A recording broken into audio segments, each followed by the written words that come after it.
أعوذ بالله من الشيطان الرجيم. بسم الله الرحمن الرحيم.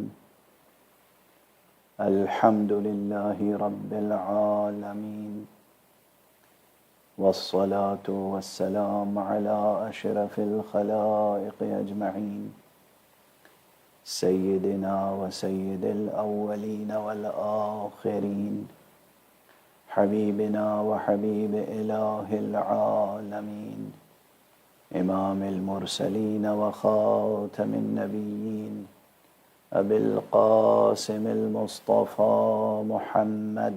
اللهم صل على محمد وآل محمد وعلى أهل بيته الطيبين الطاهرين الهداة المهديين المعصومين المظلومين، واللعنة الدائمة على أعداء الحق والدين.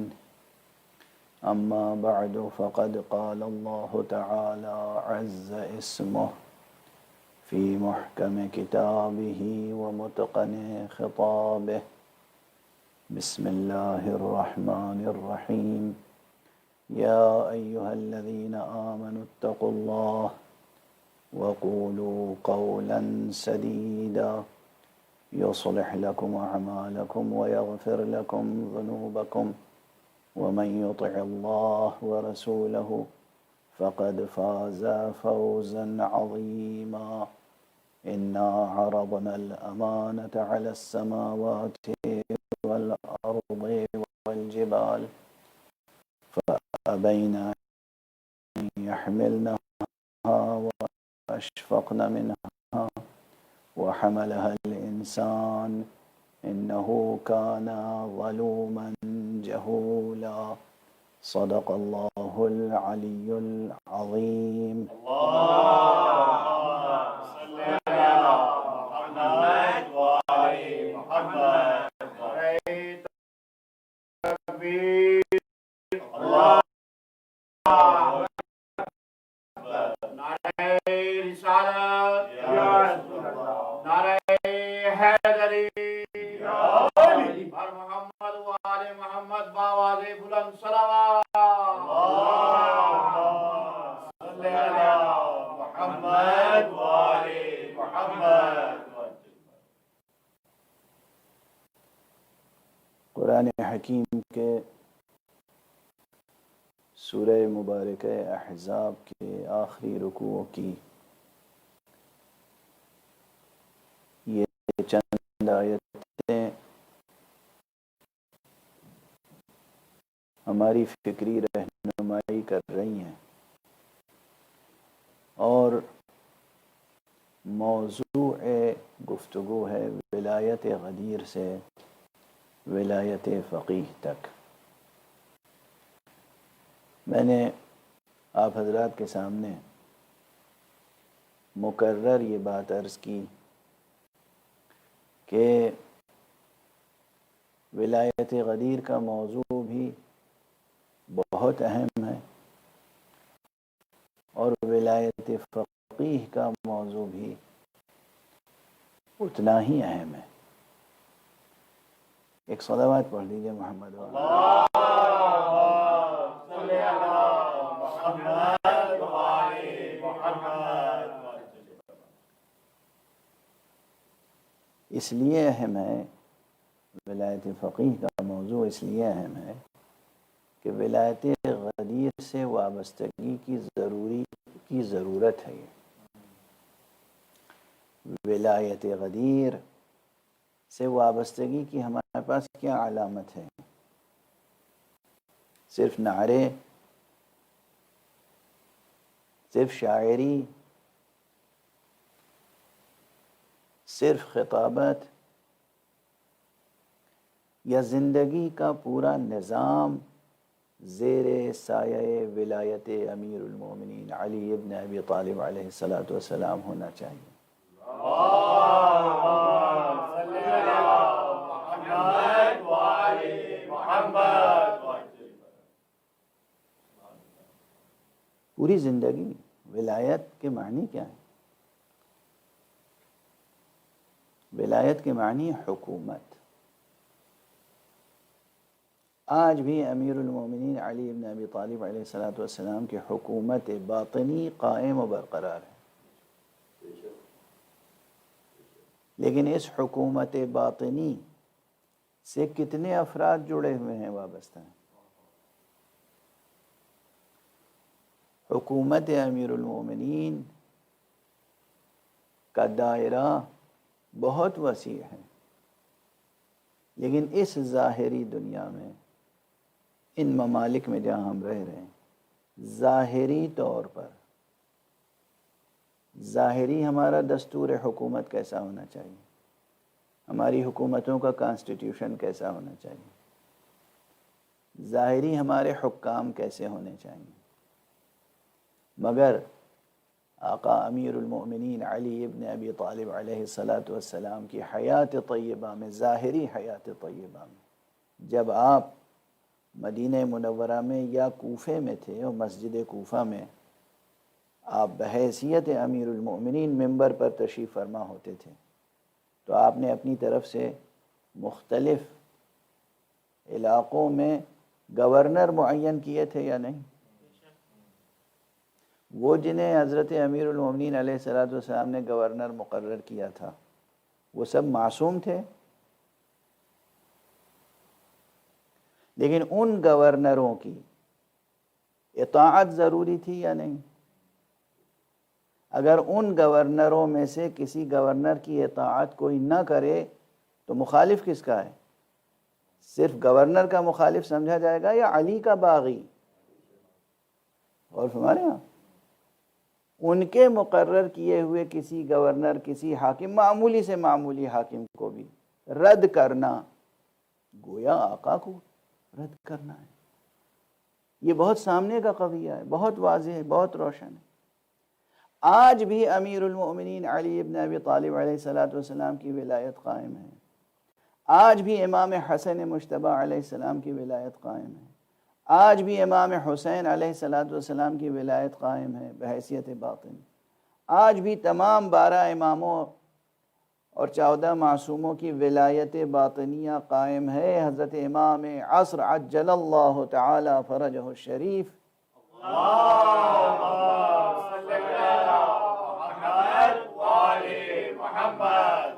کی ولایت قائم ہے،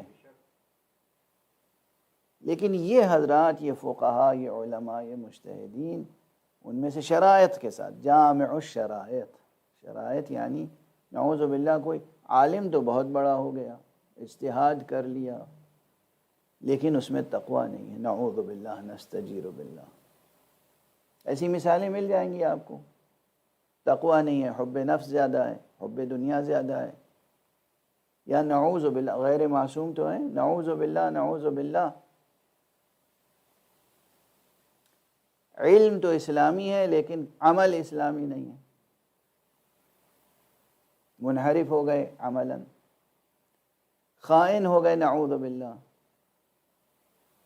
ان کی بات نہیں ہے، بات ان کی ہے کہ جن میں تمام شرائط موجود ہوں، جامع الشرائط ہوں، عادل ہوں، بلکہ اعدل ہوں، متقی ہوں، اتقا ہوں، سب سے زیادہ تقوی رکھتے ہوں، امانت دار ہوں ولایت اہل بیت کے، ان سے وابستگی اور ان کے فرمان سے اپنی زندگی میں روشنی پیدا کرنا، یہ تقاضائے اعتقاد بولایت غدیر ہے۔ یہ سب ولایت غدیر سے وابستگی کے تقاضے ہیں۔ افسوس ہے کہ بعض سیاسی اسباب کی بنا پر بعض حضرات ان موضوعات کو ممبر پر نہیں پیش کرتے، اور ہمارے سادہ لوح عوام، ان کے درمیان یہ نکات روشن نہیں ہیں، اور مختلف نظریات اور مختلف افکار بیان کیے جاتے ہیں اس طرح سے کہ معلوم ہوتا ہے اس میں بہت زیادہ انحراف ہو رہا ہے دین میں، نعوذ باللہ، نعوذ باللہ من ذالک۔ سب سے پہلے یہ ذہن عالی میں رہے، جو کل میں نے گزارش کی، پرسوں کی مسلسل عرض کر رہا ہوں، سب سے پہلے اگر ایک چیز درمیان سے نکل جائے اور وہ ہے انیت، میں، آئی اور می، اگر یہ انیت، یہ خودی، باطل خودی، یہ میں درمیان سے نکل جائے اور ہم حقیقتاً خدا کی توحید کو قبول کر لیں، تو خود یہ توحید کی روشنی تمام مسائل کو حل کرتی چلی جاتی ہے۔ کس درجے پر ہمیں مطیع اور متبع اور متتبع ہونا چاہیے، منقاد ہونا چاہیے، کس حد تک؟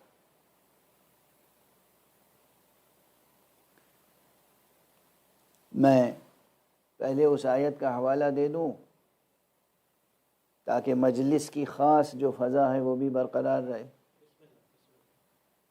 جو آیہ صلوات ہے، سورہ مبارکہ احزاب ہی میں ہے، ان اللہ وملائکتہ یصلون علی النبی یا ایہا الذین آمنوا صلوا علیہ وسلموا تسلیما۔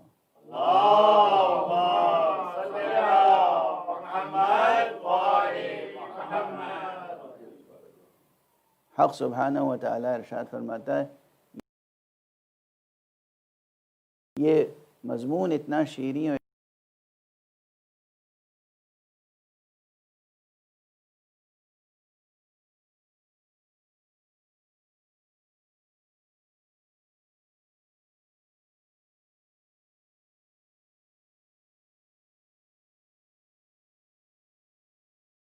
اتنا لطیف ہے کہ خود مجھے ادا کرنے میں بہت حظ قلبی، روحانی ایک لذت محسوس ہوتی ہے، اور میں شکر ادا کرتا ہوں کہ جس نقطے تک حق سبحانہ و تعالیٰ نے بطفیل معصومین میری رہنمائی فرمائی، مجھ سے پہلے بہرحال اکثر کی نظر اس نقطے پہ نہیں تھی۔ آپ تفسیریں اٹھا کے دیکھ لیں بزرگوں کی اور ترجمے دیکھ لیں۔ میں نے قم کی سرزمین پر مجلس کے دوران یہ بات کہی تھی کہ آج تک جتنے ترجمے قرآن مجید کے شائع ہوئے ہیں وہ سب کے سب اس آیت میں سب میں ترجمہ غلط ملے گا۔ بہت بڑا دعویٰ ہے، بہت بڑا دعویٰ ہے، مگر لائبریریاں کھلی ہوئی ہیں، آپ جائیں اور جو معروضات میں پیش کر رہا ہوں اس پہ غور فرمائیں۔ ان اللہ وملائکتہ یصلون علی النبی، اس کا ترجمہ عام طور پر جو ملتا ہے وہ یہ ہے کہ بے شک اللہ اور اس کے فرشتے رسول پر درود بھیجتے ہیں۔ اے مسلمانوں، تم بھی درود بھیجو اور تم بھی سلام بھیجو، اور اس طرح سلام بھیجو کہ جو سلام بھیجنے کا حق ہے۔ یہی ترجمہ کم و بیش لفظوں کی تبدیلی کے ساتھ۔ درود بھیجنے کا کیا مفہوم ہے؟ حاشیہ اور تفسیر میں کیا لکھتے ہیں؟ حاشیہ اور تفسیر میں یہ لکھتے ہیں کہ صلوات کے معنی ہیں، مومنین اگر صلوات بھیجیں تو دعائے رحمت ہے، فرشتے اگر صلوات بھیجیں تو دعائے مغفرت ہے، اور اللہ سبحانہ و تعالیٰ کی طرف سے صلوات کے معنی ہیں نزول رحمت۔ یہ ایک عام تصور ہے مشترک جو تقریباً تمام مفسرین اور مترجمین قرآن میں چلا آ رہا ہے۔ اس فقیر کو یہ ترجمہ معیار فصاحت و بلاغت قرآنی کے خلاف بھی نظر آتا ہے اور شأن و مقام حضرت ختمی مرتبہ صلی اللہ علیہ وآلہ وسلم کے خلاف بھی نظر آتا ہے۔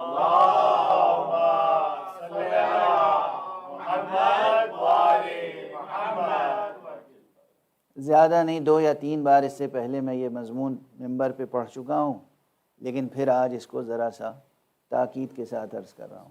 جو حضرات سماعت فرما رہے ہیں اپنے دل و دماغ میں اس مضمون کو جذب کرنے کی کوشش کریں۔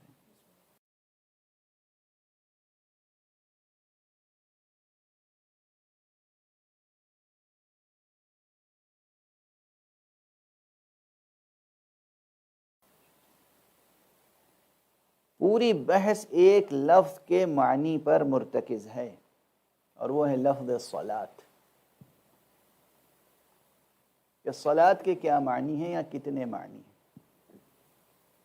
ایک تو صلاۃ کے معنی دعا کے ہیں، مطلق دعا، کسی بھی انداز سے آپ دعا کریں، دعا کو عربی میں صلاۃ کہتے ہیں۔ اور دوسرا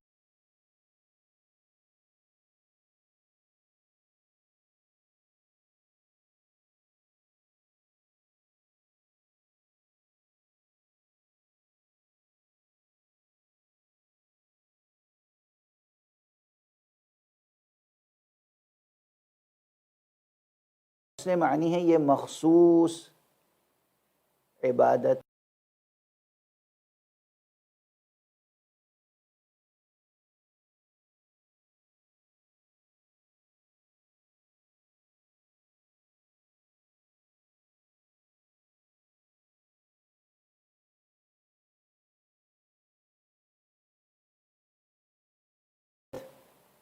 جو تکبیر سے لے کر سلام تک، قیام و رکوع و سجود سے مرکب،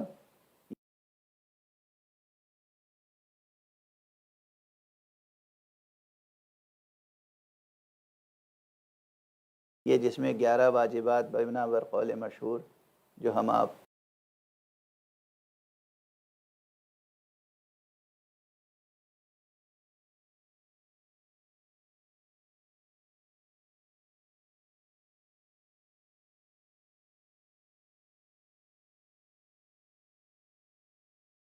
صبح دوپہر شام ظہر عصر مغرب عشاء پڑھتے ہیں،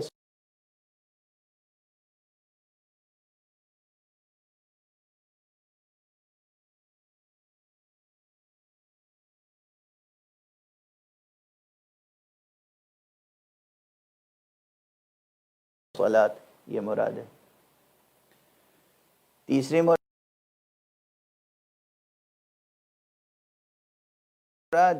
صلاۃ سے میں نے ابھی عرض کیا کہ صلاۃ اگر خدا کی طرف سے ہو تو نزول رحمت، فرشتوں کی طرف سے ہو تو دعائے مغفرت، اور مومنین کی طرف سے ہو تو دعائے رحمت۔ یہ معانی مشہور ہیں، اور انہی معانی کو سامنے رکھ کر عام طور پر ترجمے کر دیے گئے۔ مگر میں جو ترجمہ عرض کر رہا ہوں، معنی عرض کر رہا ہوں، وہ بھی کوئی میری ایجاد نہیں ہے بزرگوں کی، پرانے ماہرین زبان عرب کی کتابوں میں موجود ہے، لیکن بات یہ ہے کہ وہ لغت کی کتاب سے نکل کے تفسیر کے صفحے تک نہیں آیا معنی۔ یہ میں کہیں سے ایجاد نہیں کر رہا ہوں، ایجاد بندہ نہیں ہے یہ مضمون۔ قدیم ترین جو لغت نگار ہے عربی زبان کا، خلیل ابن احمد فراہیدی، جس کی مشہور کتاب ہے کتاب العین، یہ کتاب العین میں اس نے صراحت کی کہ صلاۃ اگر خدا کی طرف سے ہو نبی کے لیے تو اس کے معنی ہیں ثنا، ستائش، تعریف، توصیف۔ نزول رحمت نہیں، ثنا، ستائش، تعریف، دونوں میں فرق ہے، واضح ہے۔ آپ کسی کے کام کو پسند کرتے ہیں اور پھر اس کی تعریف کرتے ہیں، ستائش کرتے ہیں، تو اللہ کی طرف سے پیغمبر کے حق میں صلاۃ کے معنی نزول رحمت نہیں بلکہ ستائش ہے۔ یعنی جب اللہ سبحانہ و تعالیٰ فرمائے اِنَّكَ لَعَلَىٰ خُلُقٍ عَظِيمٍ، اے رسول آپ تو اخلاق کے بلند ترین مرتبے پر فائز ہیں، یہ صلاۃ ہے رب کی طرف سے نبی کے حق میں، یعنی سند عطا ہو رہی ہے۔ جب حق سبحانہ و تعالیٰ فرمائے وَمَا أَرْسَلْنَاكَ إِلَّا رَحْمَةً لِلْعَالَمِينَ، ہم نے آپ کو نہیں بھیجا مگر تمام عالمین کے لیے رحمت بنا کر، یہ ایک صلاۃ ہے حق کی طرف سے پیغمبر کے حق میں، ایک سند ہے، ایک ستائش ہے، ایک تعریف ہے، ایک نعت ہے، ایک توصیف ہے، ایک قصیدہ ہے، منقبت ہے۔ جب اللہ نعت کہے رسول کی تو اسے صلاۃ کہتے ہیں۔ خوشنود رحمت للعالمین بآواز بلند صلوات۔ اللہم صل علی محمد و آل محمد۔ اور یہ ذہن عالی میں رہے کہ یہ صرف ایک مصدر میں دیکھ کر میں نے اکتفا نہیں کر لیا، بلکہ مصادر کی جستجو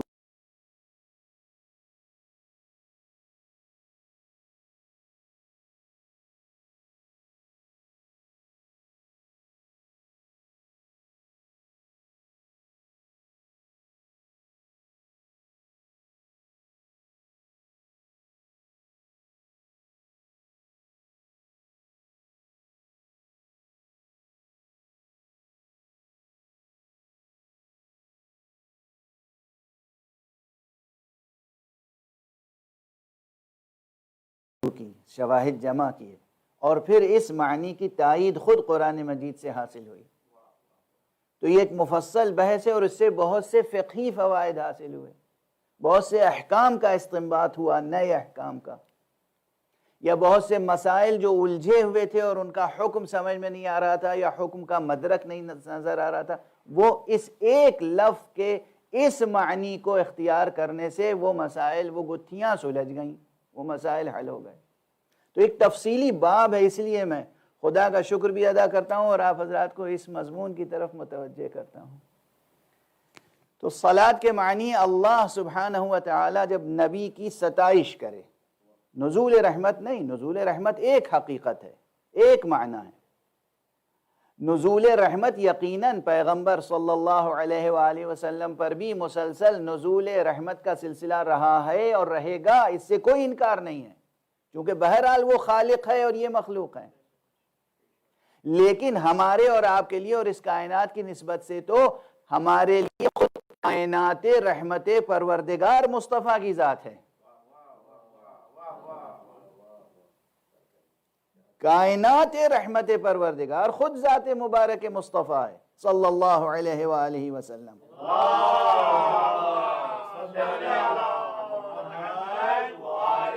اور وہ بھی بتائید ارشاد الہی، خود جو اس نے سند دیے، وَمَا أَرْسَلْنَاكَ إِلَّا رَحْمَةً لِلْعَالَمِينَ، اے رسول ہم نے آپ کو نہیں بھیجا مگر عالمین کے لیے رحمت بنا کر۔ یہ ارشاد الہی یعنی کائنات رحمت ہے مصطفیٰ کی ذات۔ اب پھر یہ اس مقام پر بطور خاص کہنا کہ اللہ رحمت نازل کرتا ہے، یہ جو میں نے کہا کہ شان بلاغت قرآنی کے بھی خلاف ہے اور شان و مقام مصطفیٰ کے بھی خلاف ہے یہ ترجمہ کرنا کہ رحمت کی دعا کریں، ہم ان کے لیے رحمت کی دعا کریں۔ کس آئینے میں جا کے منہ دیکھیں، ہم آپ گنہگار بندے، ان کی شفاعت کے محتاج بندے، ہم آپ ان کی شفاعت کے، ان کی چشم کرم کے محتاج بندے، گنہگار بندے، ہم کہیں گے یا اللہ محمد پر رحمت نازل فرما۔ یہ مضمون کتنا اچھا مضمون ہے، اور فرما رہے ہیں آپ درود کے یہی معنی سمجھتے ہیں آپ؟ اگر یہ معنی لیے جائیں تو یقین فرمائیے کہ شان بلاغت قرآنی کے خلاف بھی ہے اور شان و مقام مصطفیٰ کے خلاف بھی ہے۔ تو پھر کیا معنی ہوں گے؟ اور پھر دوسری مشکل کیا ہے؟ ایک تو اپنی حیثیت دیکھ لیجئے، اور دوسری مشکل یہ ہے کہ ان اللہ وملائکتہ، اللہ اور اس کے ملائکہ مقربین، اس کے خاص ملائکہ، یصلون، تو گویا جس طرح تمام حمل عرش، تمام ملائکہ ما سوا اللہ، سب کے سب مستحق ہوتے ہیں رحمت پروردگار کے بتوسط مصطفیٰ، سب تک، ہر مخلوق تک رحمت باری کا فیضان پہنچتا ہے بتوسط مصطفیٰ صلی اللہ علیہ وآلہ وسلم۔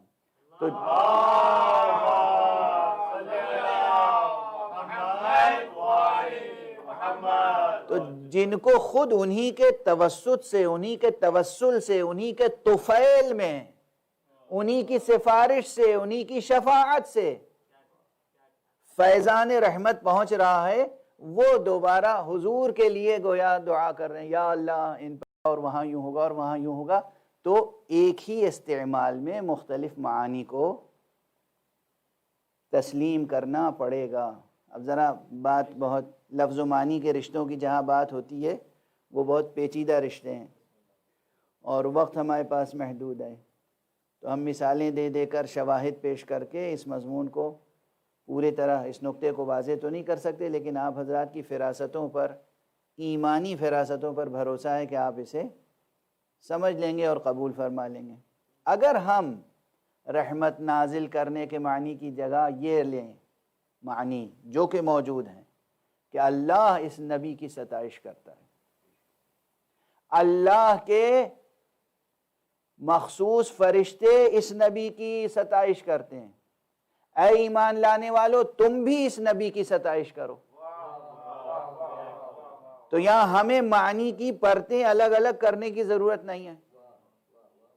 اور فرمایا آپ نے اے ایمان لانے والو تم بھی اس نبی کی ثنا کرو، توصیف کرو، نعت کہو، منقبت بیان کرو، یعنی اس کی سیرت بیان کرو۔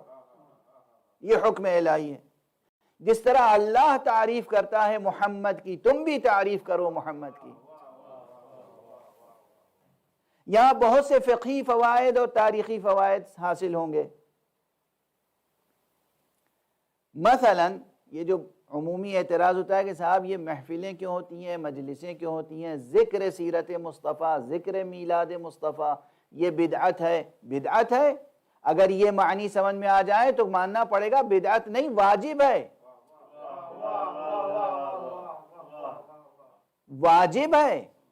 اللہ کہہ رہا ہے سیرت بیان کرو، اللہ کہہ رہا ہے ستائش کرو، اللہ کہہ رہا ہے ان کی نعت بیان کرو، ان کی صفت بیان کرو، ان کے اخلاق بیان کرو، ان کے اوصاف بیان کرو۔ جس طرح میں بیان کرتا ہوں اس طرح تم بیان کرو۔ میں کہہ رہا ہوں انک لعلی خلق عظیم، تو تم بھی دنیا والوں کے سامنے ان کے اخلاق کریمہ کو بیان کرو۔ میں کہہ رہا ہوں انک وما ارسلناک الا رحمتا للعالمین، تو ان کی شان رحمت تم بھی دنیا والوں کے سامنے بیان کرو۔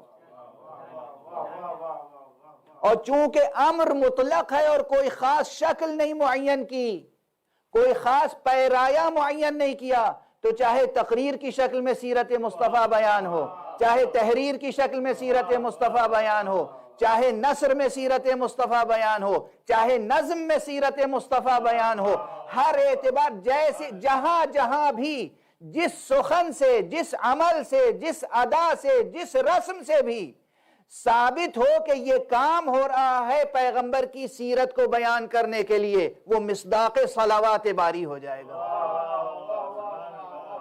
نعرہ تکبیر، اللہ اکبر، نعرہ رسالت، نعرہ حیدری، خوشنودی محمد مصطفیٰ صلی اللہ علیہ وآلہ وسلم بآواز بلند صلوات۔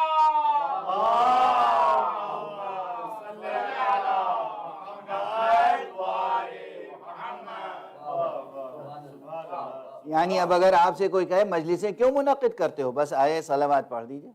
اللہ نے حکم دیا ہے یا ایھا الذین آمنوا صلوا علیہ، یہ ابھی صلو علیہ تک ہے، یعنی اگر بیٹھ کے صرف ہم نے ثناء محمد و آل محمد بیان کی، جس طرح بھی صحیح، کسی نے مسدس پڑھا، کسی نے سلام پڑھا، کسی نے رباعی پڑھی، کسی نے ذاکری کی نثر میں، کسی نے نوحہ پڑھا، جو بھی بیان ہوا، اگر وہ بیان شایان شان مصطفیٰ ہے اور اس نیت سے ہو رہا ہے کہ ہم ان کی سیرت، ان کے اخلاق، ان کے فضائل، ان کے مصائب بیان کریں، یہ سب گویا اطاعت حکم الہی ہے۔ صلو علیہ، یہ سب صلو علیہ میں شامل ہے۔ اب ایک چیز رہ گئی آخر میں جو ہے وسلموا تسلیما، اس کے کیا معنی ہے؟ اس کے معنی صرف سلام کرنے کے نہیں، یہ نہیں کہنا ہے السلام علیکہ یا رسول اللہ حق ادا ہو گیا۔ یہاں سلموا کے معنی ہے اپنے پورے وجود کے ساتھ، پورے ارادے کے ساتھ، پورے اختیار کے ساتھ اپنی عملی زندگی میں سر تسلیم خم کرو اطاعت مصطفیٰ کے لیے، اس طرح خم کرو کہ اطاعت کا حق ادا ہو جائے۔ ایک صلوات پڑھیے محمد و آلہ۔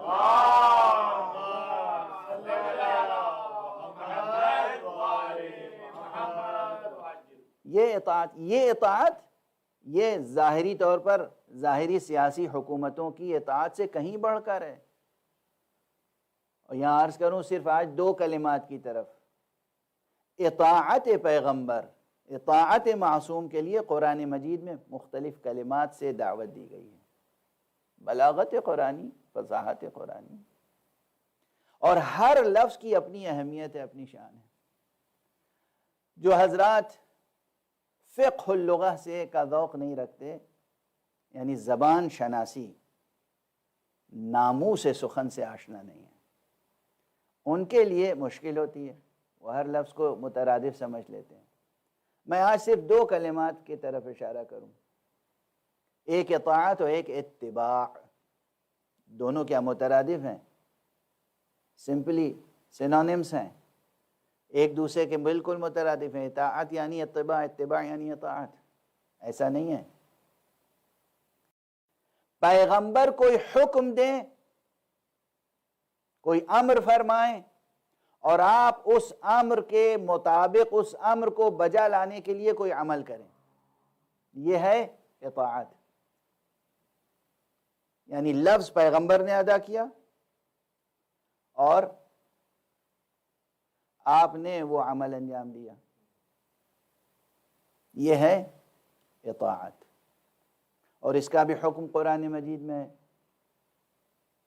اور اللہ سبحانہ و تعالیٰ کے تعلق سے بھی اطاعت کا لفظ آیا ہے، اطیعوا اللہ و اطیعوا الرسول۔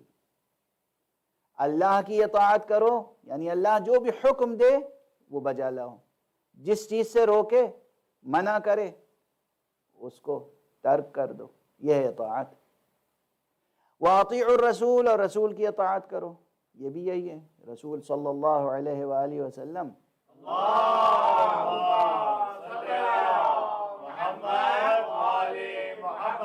جس چیز کا حکم دیں بجا لائیں، اور جس چیز سے روک دیں اس ترک کر دیں، یہ اطاعت ہے۔ اتباع اس سے مختلف ہے۔ اتباع یہ ہے کہ فعل رسول کو سامنے رکھو، جس طرح جو عمل رسول کریں اسی طرح سے وہ عمل تم بجا لاؤ، یہ ہے اتباع۔ واضح ہے؟ یعنی ایک مرتبہ یہ ہے کہ پیغمبر صرف اگر یہ کہہ دیں صلو، دعا کرو، تو آپ بیٹھ کر دعا کر لیں، کھڑے ہو کے دعا کر لیں، راستہ چلتے ہوئے دعا کریں، بیمار ہیں یا تھکے ہوئے ہیں، لیٹے ہوئے ہیں بستر پہ دعا کریں، آپ دعا کر لیں، اور کوئی لفظ بھی مقرر نہیں ہے، یا اللہ کہہ کے خطاب کر لیا، یا رحمان کہہ کے خطاب کر لیا، یا رحیم کہہ کے خطاب کر لیا، یا کریم کہہ کے خطاب کر لیا، یا رزاق کہہ کے خطاب کر لیا۔ نہ لفظ معین ہے، نہ صورت و شکل معین ہے۔ پیغمبر نے کہا دعا کرو، آپ نے دعا کر لی، یہ تو ہو گئی اطاعت۔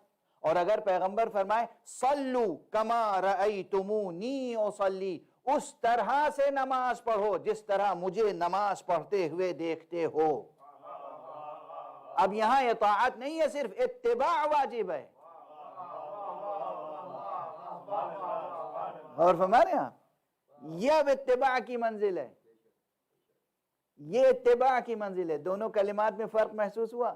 اطاعت یہ کہ مطلق حکم کو بجا لانا اطاعت ہے، اور اتباع کیا ہے؟ جس طرح آپ نے کیا اس طرح سے کرنا، یہ ہے اتباع۔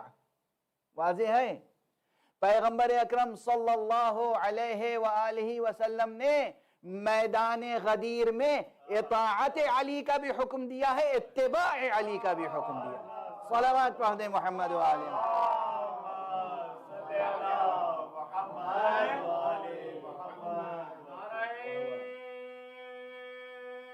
حیدری وجود محمد وآل محمد باواز بلند صلوات، صلی اللہ محمد وآل محمد۔ یعنی جس طرح پروردگار نے خود رسول کی اطاعت کا بھی حکم دیا اور اتباع کا بھی، اور اس کے علاوہ کلمات ہیں انشاءاللہ آئندہ گفتگو میں عرض کروں گا، اسی طرح حضرت نے اپنے بعد امیر المومنین علیہ السلام کی اطاعت کا بھی حکم دیا، اتباع کا بھی حکم دیا۔ اور بطور خاص بعض مواقع پر تو اس طرح سے، جیسے ابھی میں نے یہ حدیث عرض کی کہ صلو کما رأیتمونی اصلی، اس طرح سے نماز پڑھو جیسے مجھے نماز پڑھتے ہوئے دیکھتے ہو۔ اب تمام مسلمان خود طے کر لیں کہ اتباع کا حق ادا ہو رہا ہے یا نہیں۔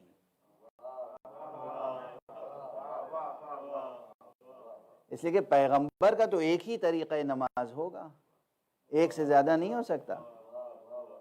حضور علیہ الصلوۃ والسلام کا طریقہ نماز، اسلوب نماز ادا کرنے کا طریقہ ایک ہی ہوگا، ایک سے زیادہ تو نہیں ہو سکتا۔ نعوذ باللہ حضور کی کیفیت میں تلون تو نہیں تھا کہ کبھی کچھ کسی انداز سے اور کبھی کسی انداز سے، اطاعت رب و عبادت الہی۔ اور بعض مقامات پر آپ نے فرمایا جیسے حج کے لیے بھی، خذوا مناسککم عنی، تم اپنے مناسک مجھ سے لو، مجھ سے سیکھو، جیسے میں حج کے ارکان بجا لا رہا ہوں اسی طرح سے بجا لانا، اپنی طرف سے اس میں کمی اور بیشی نہ کرنا۔ تو اب ایک ایک جزئیات کو دیکھنا پڑے گا کہ پھر ان جزئیات میں فرق کیوں ہوا۔ رسوم عبادت، اس میں اس قدر مختلف رائیں کیوں ہو گئیں؟ اس کے معنی ہے کہ کہیں نہ کہیں اتباع میں کمی رہ گئی، اتباع میں کمی ہے، اور اس کے علاوہ جو اور مسائل ہیں۔ اور کہاں تک یہ اتباع پروردگار چاہتا ہے؟ اطاعت، اتباع، تأسی، اقتداء، کتنے ابھی کلمات ہیں، تأسی و اقتداء، یہ کلمات کی تشریح ابھی باقی ہے، انشاءاللہ آئندہ کروں۔ کتنے مراحل ہیں، کہاں تک پروردگار چاہتا ہے کہ آپ وابستہ حکم مصطفیٰ رہیں، حکم مصطفیٰ۔ حکومت کا تعلق حکم کے علاوہ اور کس چیز سے؟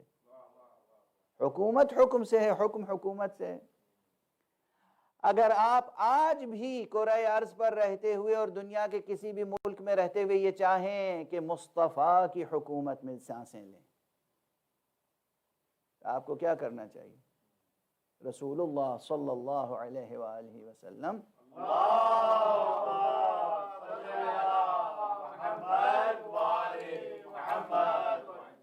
کی حکومت، یعنی اللہ کی حکومت، اللہ کی حکومت یعنی محمد کی حکومت، محمد کی حکومت یعنی علی کی حکومت علیہم الصلاۃ والسلام، یا معصومین کی حکومت۔ تو میں نے عرض کیا باطنی اعتبار سے تو آج بھی ہے، ظاہری اعتبار سے کیا کریں گے؟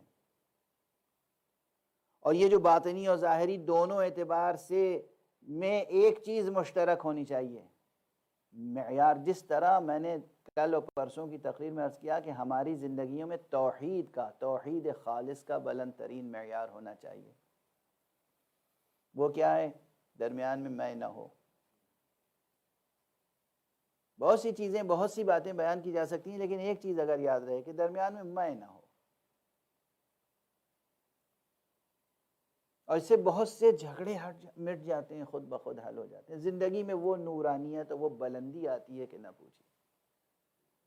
اور جہاں لوگ اپنے کو بلند کرنے کے لیے میں کیا کرتے ہیں، وہاں اتنی پستی آ جاتی ہے کہ نہ پوچھیے۔ لوگوں کی نگاہ میں تو پست ہو ہی جاتا ہے متکبر انسان، لیکن ایک منزل زندگی ہی میں وہ آتی ہے کہ خود اپنی نگاہ میں بھی پست ہو جاتا ہے، اپنی نظر میں خود ذلیل ہو کر رہ جاتا ہے۔ لیکن اگر روز اول کلمہ لا الہ الا اللہ کی شمشیر سے اپنی بیمار خودی کو ذبح کر دے،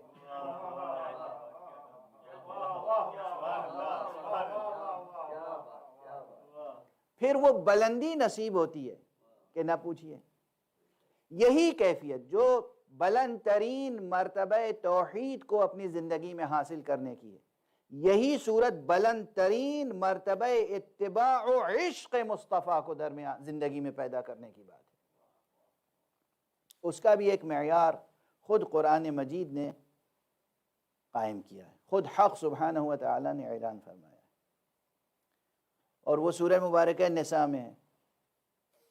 اور یہ جو سورہ ابھی میں نے آیت پڑھی تھی، آیہ صلوات، جس کے آخر میں ہے وَسَلِّمُوا تسلیمہ، اب ظاہر ہے وسلموا تسلیمہ کی اصلی معنویت نہ سمجھ سکنے کے نتیجے میں مسلمانوں میں ایسے بھی گروہ ہیں جن میں اختلاف ہے کہ رسول پاک صلی اللہ علیہ وآلہ وسلم کا نام آئے یا آپ کو سلام کریں تو کھڑے ہو کر سلام کریں یا بیٹھے بیٹھے سلام کر لیں۔ اب اس پہ اختلاف ہے، فرقے بن گئے۔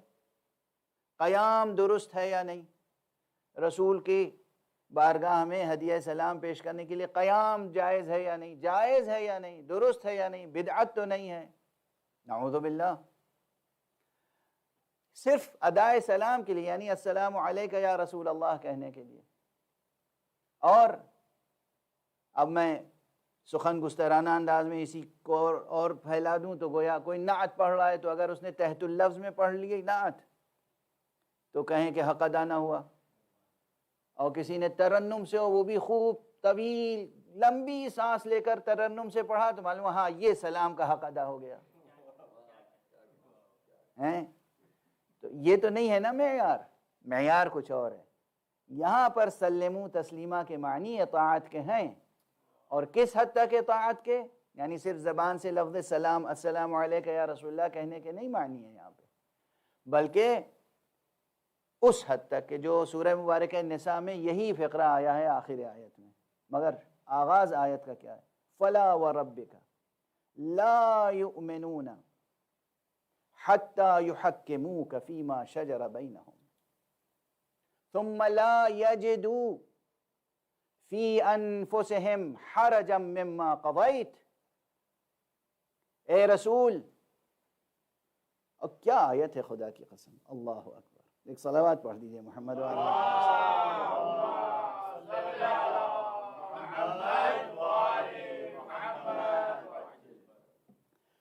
فلا وربک لا یؤمنون،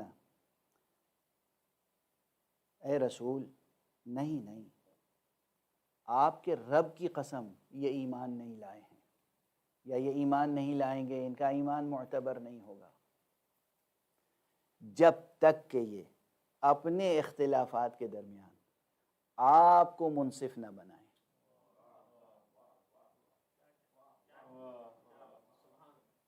اپنے اختلاف کے درمیان آپ کو منصف نہ بنائیں، اور صرف یہی نہیں کہ آپ کو منصف نہ بنائیں، پھر اس کے بعد جو آپ فیصلہ کر دیں فلا یجدوا حرجا مما قضیت، جو آپ فیصلہ کر دیں اس فیصلے کے لیے دل تنگ بھی نہ ہو، دل میں تنگی محسوس نہ کریں، یہ محسوس نہ کریں کہ رسول نے کیا فیصلہ کر لیا، اچھا اب انہوں نے فیصلہ کر دیا ہے تو اب تو تسلیم کرنا ہی پڑے گا، یہ مجبوری میں نہیں، عاجزی میں نہیں، اختیار عشق کے ساتھ قبول کریں، اختیار عشق کے ساتھ قبول کریں آپ کا فیصلہ۔ وَيُسَلِّمُوا تَسْلِيمًا، اور اس طرح سر تسلیم خم کریں کہ سر تسلیم خم کرنے کا حق ادا ہو جائے۔ واضح ہے یہ مقام، یہ قرآن مجید ہے، دونوں آیتوں کو سامنے، وَسَلِّمُوا تَسْلِيمًا وَيُسَلِّمُوا تسلیمہ۔ یہ وَيُسَلِّمُوا تسلیمہ کی منزل کیا ہے؟ جیسے میں نے کہا تھا بلند ترین مرتبہ توحید کو زندگی میں قائم کرنے کی کوشش کریں، اسی طرح بلند ترین مرتبہ اطاعت و اتباع مصطفیٰ صلی اللہ علیہ وآلہ وسلم۔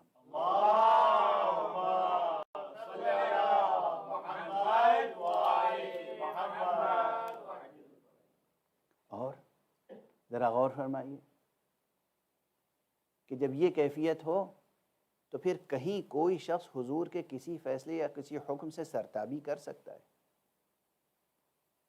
مثلا وہی غدیر کا، ولایت غدیر کو اگر سمجھنا ہو کہ حضور نے صرف یہ نہیں کہ اعلان فرما دیا ہاتھ میں ہاتھ لے کر کہ میں جس کا مولا ہوں اس کے علی مولا ہیں، بلکہ حکم دیا ہے سلموا علی علی بامرۃ المؤمنین، جاؤ اور علی کو آج سلام کرو یہ کہہ کر السلام علیک یا امیر المؤمنین۔ نزاکت یہ ہے، بیعت کرو، ہر ایک سے کہا بیعت کرو، اور ان کو سلام کرو یہ کہہ کر کہ یا امیر المؤمنین، السلام علیک یا امیر المؤمنین۔ مولا بھی بنایا، امیر بھی بنایا، مولا بھی بنایا، امیر بھی بنایا۔ اور یاد رکھیے کہ پیغمبر کی ظاہری موجودگی میں پیغمبر خود موجود ہیں اور کہہ رہے ہیں انہیں جا کے یا امیر المومنین کہہ کر سلام کرو۔ اور فرمانے یعنی عملاً امارات، ریاست، قیادت، حکومت، حاکمیت، ولایت مطلقہ حضور کے پاس ہے، موجود ہیں حضور، اور اپنی موجودگی میں کہہ رہے ہیں جا کے علی کو سلام کرو، یہ کہہ کر السلام علیک یا امیر المؤمنین۔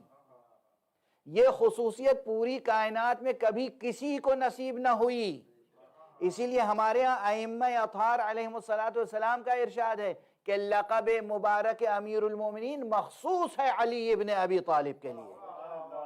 نعرہ حیدری، خشنود امیر المومنین ابن ابو طالب علیہ السلام بآواز بلند صلوات۔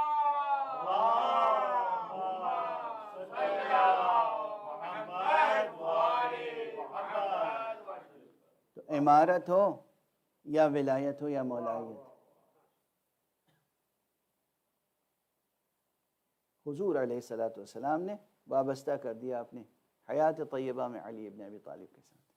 پھر ان کی عصمت کی گواہی دینے کے لیے مختلف تعبیریں اختیار فرمائیں، اور اس اعتبار سے ولایت غدیر، ولایت امیر المؤمنین، ولایت علی ابن ابی طالب، اور ولایت ائمہ معصومین ذریت علی ابن ابی طالب سے، یہ اپنی جگہ مستحکم ہے۔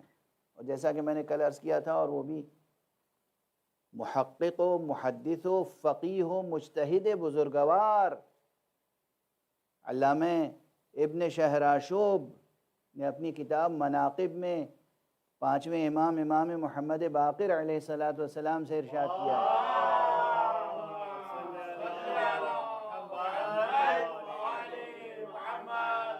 انہوں نے نقل فرمایا ہے کہ ان الدین عند اللہ الاسلام میں الاسلام سے مراد ہے التسلیم لعلی ابن ابی طالب علیہ السلام بالولایہ۔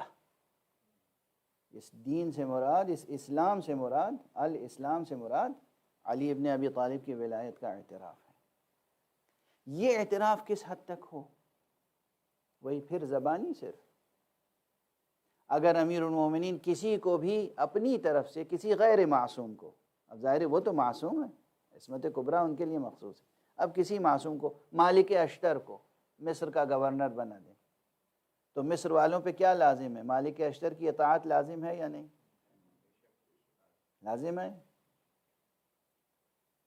محمد ابن ابی بکر کو کسی جگہ کا گورنر بنا دیں، اب اس جگہ کے لوگوں کو ان کی اطاعت لازم ہے یا نہیں؟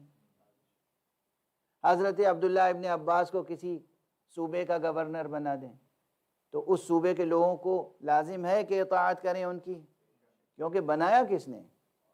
مولا نے۔ اب اس وقت آپ یہ سمجھیں کہ صوبے کی بات نہیں ہے، صوبے کا ریفرنس آتا ہے مکانی، اب زمانی اعتبار سے، اب ایک زمانے کے لیے کہہ دیں کہ جب ہم سامنے نہ ہوں، ہم پردہ غیب میں ہوں، اس زمانے میں تم پر یہ لازم ہے کہ جو ہمارے مکتب کے فقہا ہوں ان کی پیروی کرو، اپنے مسائل لے کر ان کے سامنے جاؤ، انہی سے حل کراؤ، اور اگر تم نے ان کے سامنے اپنے مسائل پیش نہیں کیے اور ان سے حل نہیں کرایا، یا اگر ان سے حل کرایا اور پھر تسلیم نہیں کیا اور رد کر دیا ان کا فیصلہ، تو ان کے فیصلے کو رد کرنے والا گویا ہمارے فیصلے کو رد کرنے والا ہے، اور ہمارے فیصلے کو رد کرنے والا نبی کے فیصلے کو رد کرنے والا ہے، اور نبی کے فیصلے کو رد کرنے والا خدا کے فیصلے کو رد کرنے والا ہے۔ تو اب اگر یہ چیز موجود ہے اور موجود ہے تو پھر ظاہر ہے کہ مومنین کی کیا ذمہ داری ہے؟ مومنین مشتغلین کیا ذمہ داری ہے ہماری؟ اللہ سے وابستگی کا تقاضا ہے کہ رسول سے وابستہ رہو، رسول سے وابستگی کا تقاضا ہے علی سے وابستہ رہو، علی سے وابستگی کا تقاضا ہے تمام ائمہ معصومین سے وابستہ رہو، ائمہ معصومین سے وابستگی کا تقاضا ہے کہ اپنی غیبت میں ائمہ نے جن کو رہبر اور رہنما بنایا ہے، قائد بنایا ہے، ہم ان کی رہبری کو تسلیم کریں۔ یہ بہت روشن اور بہت واضح مسئلہ ہے، اس مسئلے کو زیادہ آپ حضرات سیاسی یا ذاتی جذبات کے تحت اختلافی نہ بنائیں، اسی میں عاقبت بخیری ہے، اس لیے کہ یہ یاد رکھیں ہمیں اور آپ کو سب کو منہ دکھانا ہے فرزند زہرا امام حجت ابن الحسن علیہ الصلوۃ والسلام۔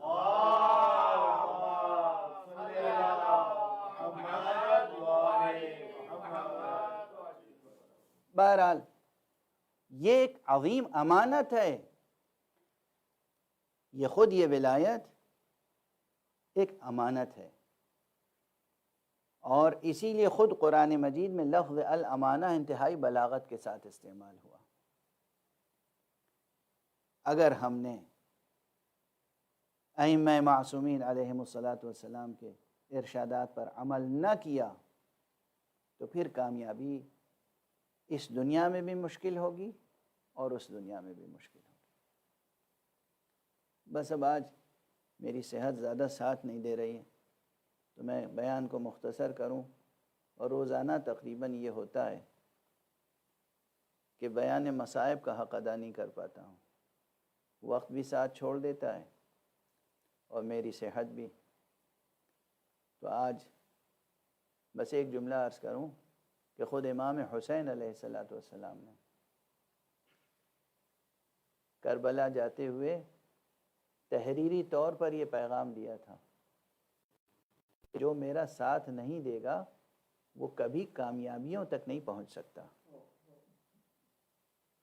جو میرا ساتھ نہیں دے گا، جو معصوم کا ساتھ نہیں دے گا، جو ان کی پیروی اور اتباع اور اطاعت نہیں کرے گا، کبھی کامیاب نہیں ہو سکتا، کبھی کامیاب نہیں ہو سکتا۔ چنانچہ آپ نے تاریخ کا مطالعہ کیا، آپ دیکھیں کہ حضرت کی شہادت کے بعد کون کامیاب ہوا، کون پہنچ سکا کامیابی تک؟ حالانکہ حضرت نے اور حضرت کے بعد آپ کے فرزند امام معصوم حجت خدا حضرت امام زین العابدین علیہ السلام نے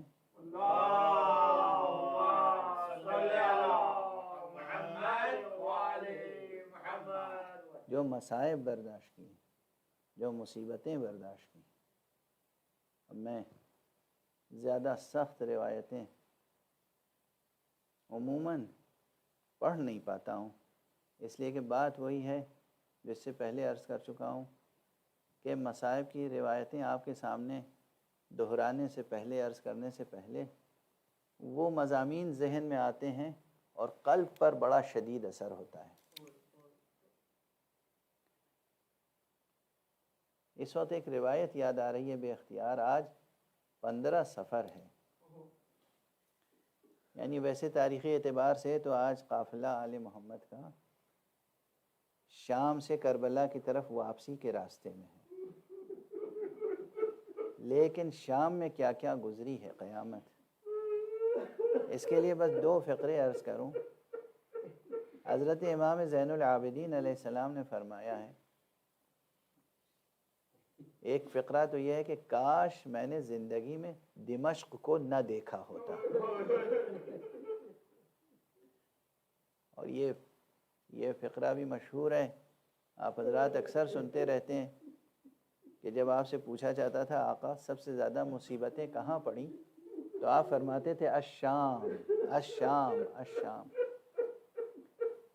آپ تصور فرمائیے صرف اتنا کہ کربلا جہاں 72 قربانیاں پیش کی امام حسین نے، کربلا جہاں خود امام حسین علیہ السلام کی شہادت ہوئی، جہاں حضرت علی اکبر کی شہادت ہوئی، جہاں جناب قاسم کی شہادت ہوئی، جہاں چھماہ اصغر کی شہادت ہوئی، اس سب کے باوجود حضرت امام زین العابدین فرمایا کرتے تھے شام الشام الشام الشام، سب سے زیادہ مصیبتیں شام۔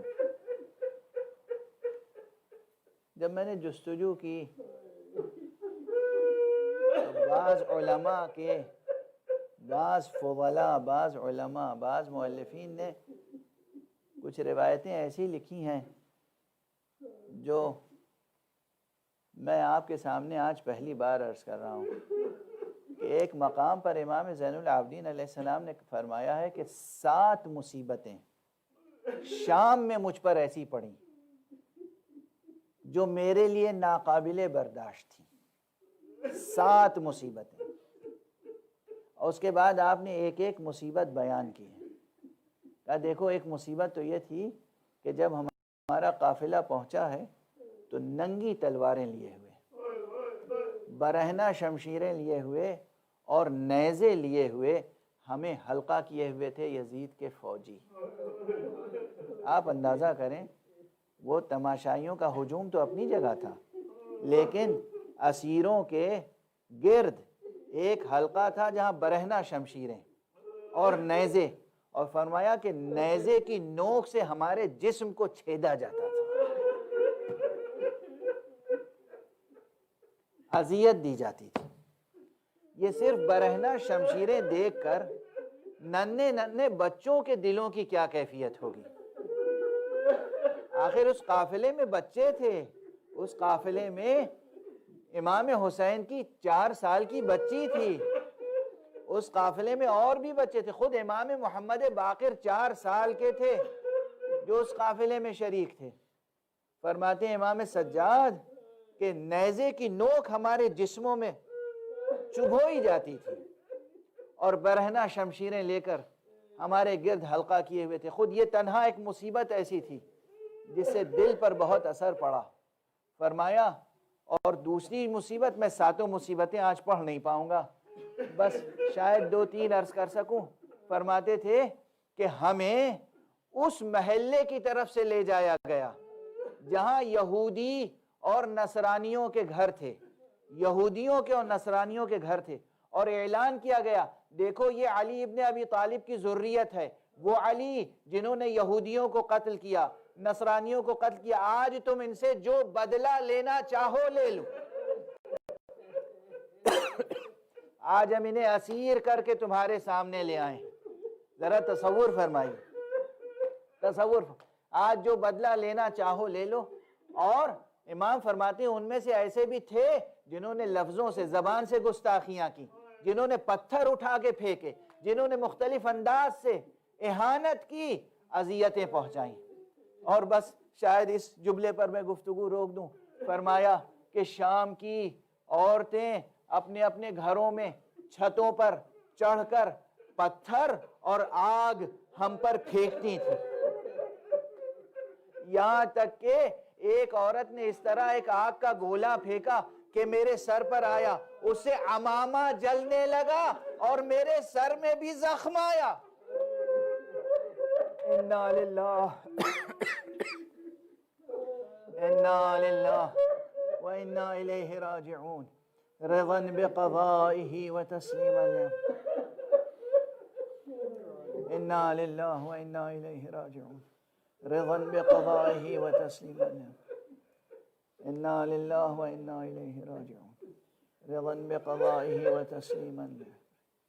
پروردگار ہمیں علوم قرآن اور معارف اہل بیت سے آشنا فرما۔ معبود پروردگار ہماری اس مختصر سی عبادت عزا کو قبول فرما۔ پروردگار ہمارے سروں پر علماء اعلام کا سایہ برقرار رکھ۔ معبود پروردگار امانت دار نظام ولایت، رہبر انقلاب اسلامی حضرت آیت اللہ العظمیٰ خامنئی کو اپنی خاص حفظ و امان میں رکھ۔ پروردگار ان کی قیادت میں ہمیں اپنے وقت کے امام کو سرخرو کرنے کی توفیق عطا فرما، اپنے امام کی بارگاہ میں قربانی پیش کرنے اور قربانی پیش کر کے سرخرو ہونے کی توفیق کرامت فرما۔